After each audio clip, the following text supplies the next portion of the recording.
बोलिए जय जय श्री सीताराम। राम जी तो सबको प्रिय हैं, क्यों नहीं? राम जी प्रिय क्यों नहीं रहेंगे? राम जी हमारे 500 वर्ष तक तंबू में पड़े हुए थे, आज हमारे राम जी महलों में हैं, तब हम लोग भी आनंद ले रहे हैं।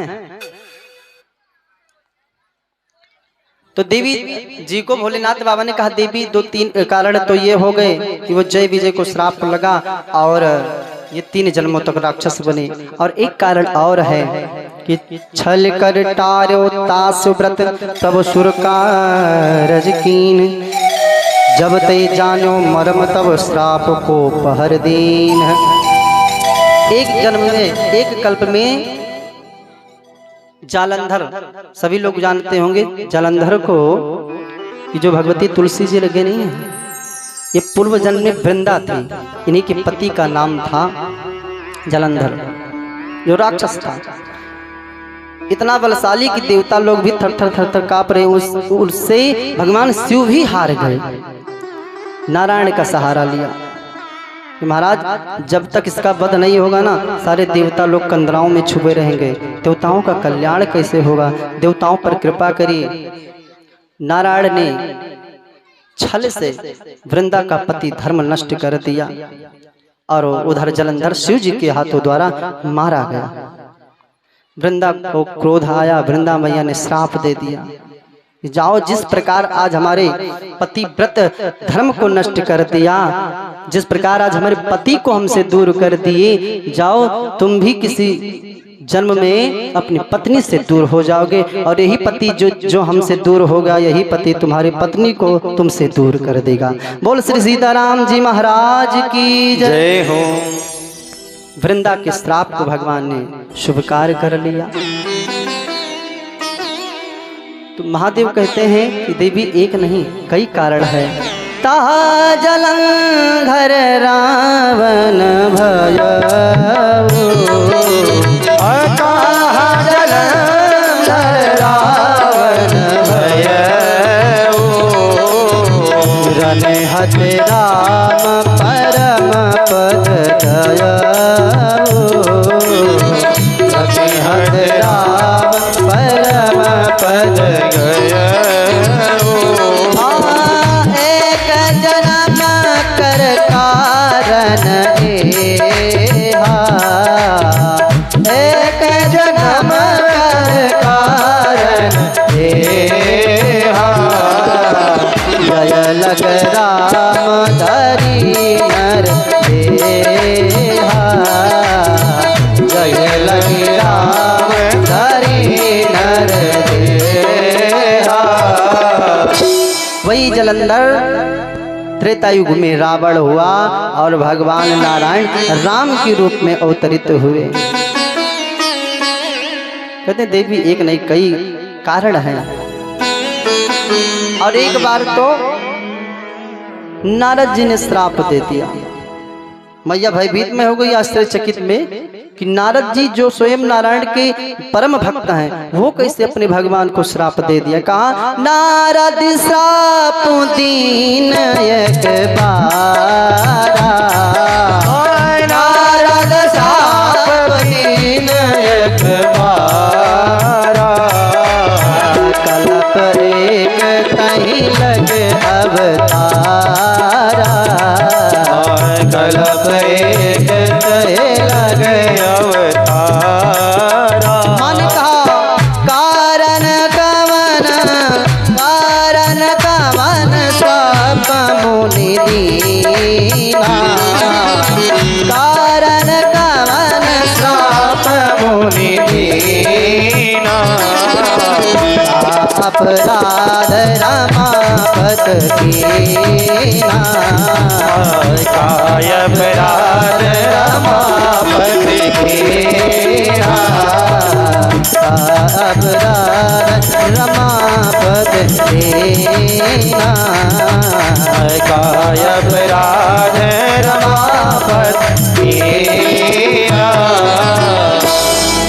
नारद श्राप दीन एक बारा। इस प्रसंग को सुनकर भगवती बड़ी आश्चर्यचकित में पड़ गई। मान भोलेनाथ ने कहा देवी एक बार नारद जी महाराज वीणा लिए हुए गुनगुनाते हुए कि श्रीमन नारायण नारायण नारायण श्रीमन नारायण नारायण नारायण श्रीमन नारायण नारायण नारायण श्रीमन नारायण नारायण नारायण श्रीमन नारायण नारायण नारायण श्रीमन नारायण नारायण नारायण श्रीमन नारायण नारायण नारायण श्रीमन नारायण नारायण नारद जी हरि का नाम गुनगुनाते हुए गुणगान करते हुए वीणा बजाते हुए नारायण नारायण करताल बजाते हुए पहुंच गए हिमालय पर्वत की तरफ। देखा सुंदर हरा भरा स्वच्छ जल निर्मल जल बह रहा है, चिड़ियां चहचहा रही हैं, लताएं पत्ते हरे भरे हुए। नारद जी का मन बड़ा अच्छे से लगा। उस रमणीक स्थान को देखकर पूर्ण रूप से ऐसा भक्ति जागृत हुआ कि हरि नाम संकीर्तन चिंतन मनन करते हुए नारायण का स्मरण किए कि वहीं समाधि लग गई। समाधि ऐसी लगी, अखंड समाधि लगी कि इंद्रासन डगमगाने लगा। इंद्र को भय हो गया कि कोई हमारा इंद्रासन छीनने के लिए कोई घोर तपस्या कर रहा है। अपने सैनिकों को भेजा, कामदेव को भेजा। कामदेव अप्सराओं को लेकर पहुंचे नारद बाबा की ओर। नारद बाबा अखंड समाधि में लगे हुए थे। अथक प्रयास करने के बाद भी कामदेव नारद जी को जगा नहीं पाया। अप्सराएं बहुत प्रयास की और कामदेव ने अपना पूरा अथक प्रयास कर डाला, लेकिन नारद जी महाराज जगे नहीं। कामदेव को भय हो गया कि कहीं नारद जी महाराज ब्रह्म ऋषि हैं और जगेंगे, हमने अपना अथक प्रयास करके अपराध कर डाला, कहीं हमें जलाकर भस्म न कर दें, कोई श्राप न दे दें। साष्टांग चरणों में गिर गया और हाथ जोड़कर प्रणाम किया। भयवन नारद मनु कछु रोसा, भयवन नारद मन कछु रोसा, प्रिय बचन काम पर तोसा, कहे प्रिय वचन काम पर तोषा। ओ तिम जन हरहि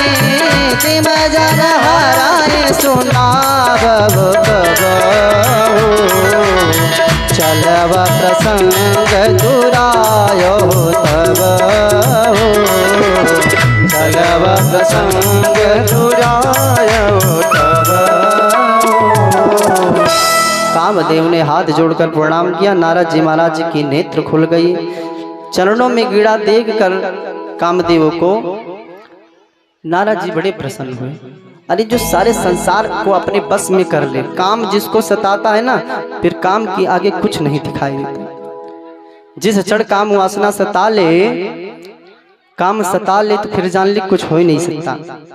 जो सारे संसार को अपने बस में करने वाला वह काम आज नारद जी के चरणों में गिर पड़ा। नारद जी महाराज बड़े प्रसन्न हुए, उसे श्राप न देकर क्षमा कर दिए। जाकर इंद्र के पास पहुंचकर कामदेव ने सारे वृत्तांत को बताया।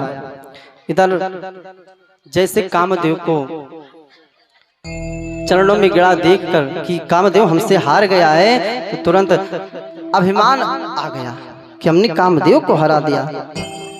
अहंकार किसी का न चलता है। नारद जी महाराज तो हमारे नारायण के परम भक्त हैं। अब यहाँ पर एक विशेष हमने कहा कि रामचरितमानस में जहाँ एक बार आया तो जान लीजिए कि कोई विशेष बात है। इनको लगा, नारद जी को लगा कि ये बात हमें सबसे बतानी चाहिए। पहुंच गए शिव जी के पास।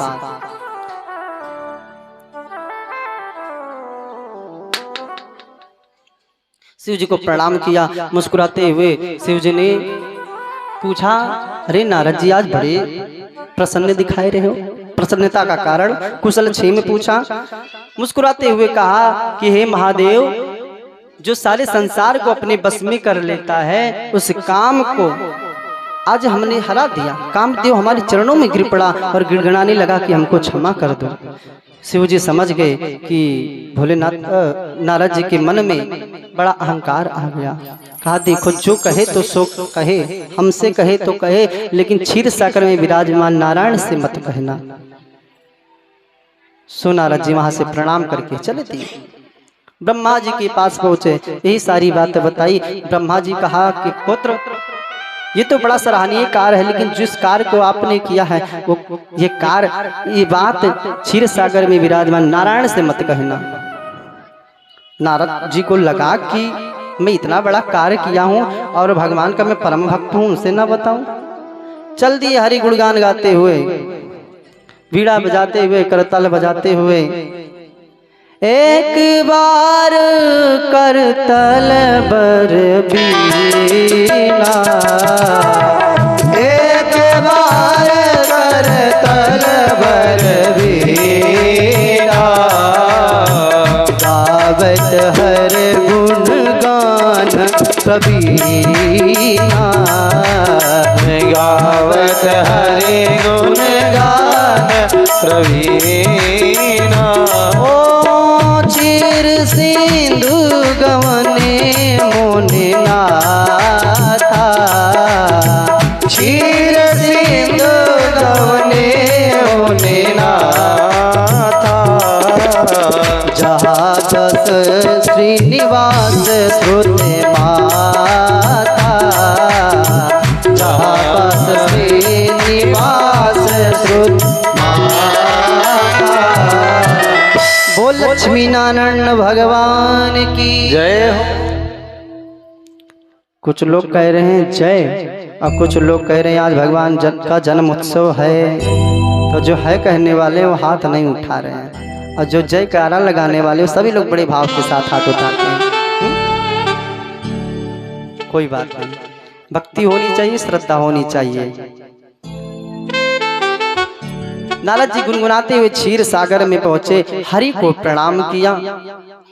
हरि नारायण ने इनके जो चेहरे का प्रसन्नता था, इनके मुख की प्रसन्नता को देखकर समझ गए। नारायण जो सब कुछ समझने वाले हैं, वो जगत पिता परम पिता परब्रह्म, जिसके कारण हम लोग श्वास लेते हैं, जिसके कारण हम आज चैतन्य अवस्था में पड़े हैं, वो क्या नहीं समझ सकते। भगवान नारायण का कुशल क्षेम पूछा, कहा यहाँ आने का प्रयोजन। नारद जी और कुशल है ना, सब कुछ अच्छा है ना, सुंदर है ना। भगवान के इन गुण वचनों को सुनकर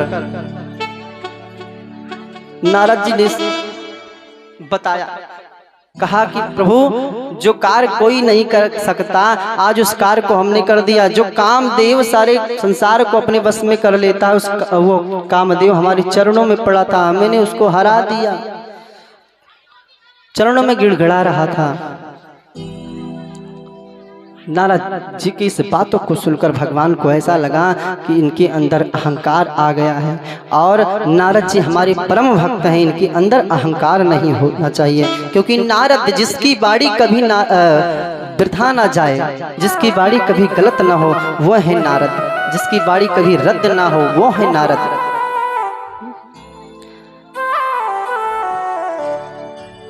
नारद कहवो सहित अभिमाना, नारद कहवो सहित अभिमाना, कृपा तुम्हार सकल भगवाना, कृपा तुम्हार सकल भगवाना। करो नारद मन दीख बिचारी, करो नारद मन दीख बिचारी। अंकरो गर्भ करवारे, पूर्व करव गर्भ करवारे। नारद जी ने बताया सारी वृत्तांतों, क्योंकि आपकी कृपा से आज हमने उस कार्य को कर डाला। भगवान करुणा निधान इनकी अभिमान भरी वाणी को सुनकर कहा ये अच्छी बात नहीं है। वहां से प्रणाम करते हुए नारद जी ने जैसे निकले क्षीर सुंद से, भगवान ने ऐसा माया रचाया, कि आन दिखायना बीर चव मग मोह नगर तई सत जो जन विस्तार श्रीनिवासपुर ते अधिक रचना विविध प्रकार। भगवान ने ऐसी माया रचाया कि उस माया में नारद जी बंध गए। माया की नगरी हो गई, माया की कन्या हो गई जिसका नाम विश्वमोहिनी। माया के राजा बने, माया का राज बनकर तैयार हो गया। उस माया के बंधन में नारद जी फंस गए। पहुंचे उसी नगर में जहां पर शीलनिधि राजा उपस्थित है। राजा ने नारद जी को देखा, दंडवत प्रणाम किया, कहा आइए ब्रह्म ऋषि आपका स्वागत है। आप तो सब कुछ जानने वाले हैं, हमारी कन्या का हाथ देकर आप ये बतलाएं कि इसे कैसा वर मिलेगा। कन्या के हाथ को देखा, विश्वमोहिनी का अर्थ जानते हैं? विश्वमोहिनी, जो विश्व को मोहने वाली हो। आज नारद जी को भी मोह ली, क्योंकि माया की चिरैया, हरि माया की चिरैया, माया की चिरैया, हरि माया की चिरैया, सबको नाच नच